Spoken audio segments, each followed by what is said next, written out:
അനുഗ്രഹിക്കപ്പെട്ട നല്ല സമയത്തിനായി ഞാൻ ദൈവത്തെ സ്തുതിക്കുന്നു, സ്തോത്രം ചെയ്യുന്നു. ദൈവവചനം ശ്രവിച്ചുകൊണ്ടിരിക്കുന്ന എല്ലാ ദൈവമക്കൾക്കും വീണ്ടും വരാമെന്നരുളി ചെയ്തവനായ കർത്താവായ യേശു ക്രിസ്തുവിൻ്റെ ധന്യനാമത്തിൽ ഞാൻ എൻ്റെ സ്നേഹവന്ദനം അറിയിക്കുന്നു. ഇന്നത്തെ അല്പസമയത്തെ ചിന്തയ്ക്കായി ഉൽപ്പത്തി പുസ്തകം 19-ാം അധ്യായം 14-ാം വാക്യത്തിൻ്റെ അവസാന ഭാഗം നമുക്ക് വായിക്കാം. എന്നാൽ അവൻ കളി പറയുന്നു എന്ന് അവൻ്റെ മരുമക്കൾക്ക് തോന്നി. അനുഗ്രഹിക്കപ്പെട്ട ഒരു വേദവാക്യമാണ് നാം കേട്ടത്. ദൈവം ന്യായവിധിയുടെ പ്രവൃത്തികൾ ഭൂമിയിൽ ചെയ്യുമ്പോൾ എല്ലാ കാലത്തും മുന്നറിയിപ്പ് കൊടുക്കുവാനായി തൻ്റെ പ്രവാചകന്മാരെ അയക്കാറുണ്ട്. ദൈവഭയമുള്ള വ്യക്തികൾ ആ മുന്നറിയിപ്പുകളെ സ്വീകരിക്കുകയും എന്താണോ ദൈവം ആവശ്യപ്പെടുന്നത് അതിന് പ്രകാരം ജീവിക്കുവാൻ തയ്യാറാവുകയും ചെയ്യും.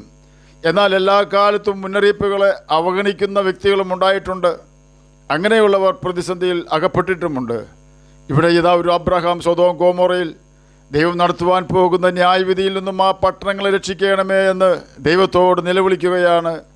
ലോത്തും കുടുംബവും ആ പട്ടണത്തിൽ ഉള്ളതാണ് അബ്രഹാമിനെ പ്രവർത്തന നിരതനാക്കുന്നത്. എന്നാൽ ആ പട്ടണം രക്ഷപ്പെടില്ല എന്ന് ഉറപ്പായിരുന്നു. അബ്രഹാമിന് വേണ്ടി ലോത്തിനെ ഓർത്തവനായ കർത്താവ് ലോത്തിൻ്റെ കെയർ ഓഫിൽ മറ്റു ചിലരെയെങ്കിലും രക്ഷിക്കുവാനായി പറയുകയാണ്. ഉൽപ്പത്തി പുസ്തകം 19-ാം അധ്യായം 12-ാം വാക്യത്തിൽ, ഇവിടെ നിനക്ക് വല്ലവരുമുണ്ടോ, മരുമക്കളോ പുത്രന്മാരോ പുത്രിമാരോ, ഇങ്ങനെ പട്ടണത്തിൽ നിനക്കുള്ളവരെ ഒക്കെയും ഈ സ്ഥലത്തു നിന്ന് കൊണ്ടുപോയിക്കൊള്ളുക.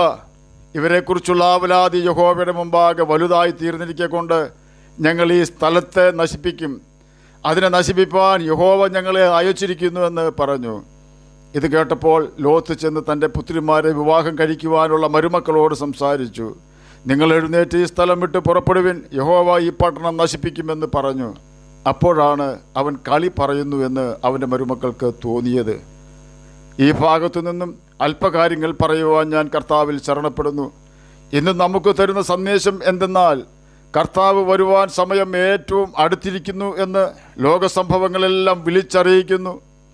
തനിക്കായി കാത്തു നിൽക്കുന്നവരുടെ രക്ഷയ്ക്കായി കർത്താവായ യേശു ക്രിസ്തു വീണ്ടും വരുന്നതിന് മുമ്പ് ഭൂമിയിൽ നടക്കുന്ന അല്ലെങ്കിൽ നടക്കുവാൻ പോകുന്ന സംഭവങ്ങളിൽ ഏറ്റവും പ്രധാനപ്പെട്ടത് ആ കാലം നോഹയുടെയും ലോത്തിൻ്റെയും കാലം പോലെയാകും എന്നതാണ്.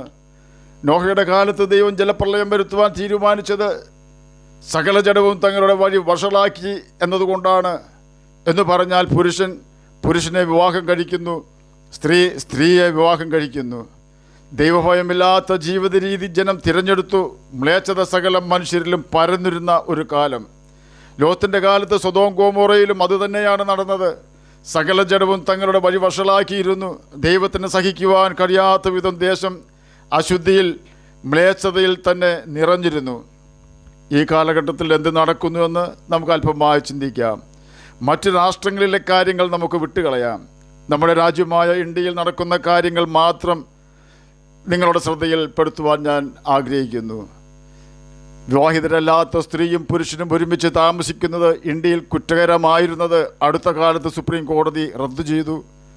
18 വയസ്സ് കഴിഞ്ഞാൽ സ്ത്രീക്കും പുരുഷനും എവിടെ വേണമെങ്കിലും ഒരുമിച്ച് താമസിക്കാം എന്ന് സാരം. പുരുഷനെയും സ്ത്രീയെയും വിവാഹം കഴിക്കുന്നത് ഇന്ത്യയിൽ കുറ്റകരമായിരുന്നു. എന്നാൽ സുപ്രീം കോടതി സെയിം സെക്സ് വിവാഹത്തെ അംഗീകരിച്ചു. ഇന്ന് ഏത് വിധ പാപം ചെയ്യുവാനും ഇന്ത്യയിൽ നിയമ തടസ്സമില്ലാത്ത രീതി വന്നു എന്ന് സാരം. സുപ്രീം കോടതിയുടേതാണ് ഈ തീരുമാനങ്ങൾ. നാം സുപ്രീം കോടതിയെ കുറ്റം പറയേണ്ട കാര്യമില്ല. ഈ വക പാപങ്ങൾ മനുഷ്യർ രഹസ്യത്തിൽ ചെയ്യുമായിരുന്നു, അതിന് അംഗീകാരം കൊടുത്തു എന്ന് മാത്രം. നമ്മുടെ വിഷയത്തിലേക്ക് കടക്കാം. നമ്മുടെ കർത്താവിൻ്റെ വരവ് സമീപിച്ചിരിക്കുന്നു എന്ന് സുപ്രീം കോടതി വിധികൾ പോലും നമുക്ക് മുന്നറിയിപ്പ് തരുന്നുണ്ട്.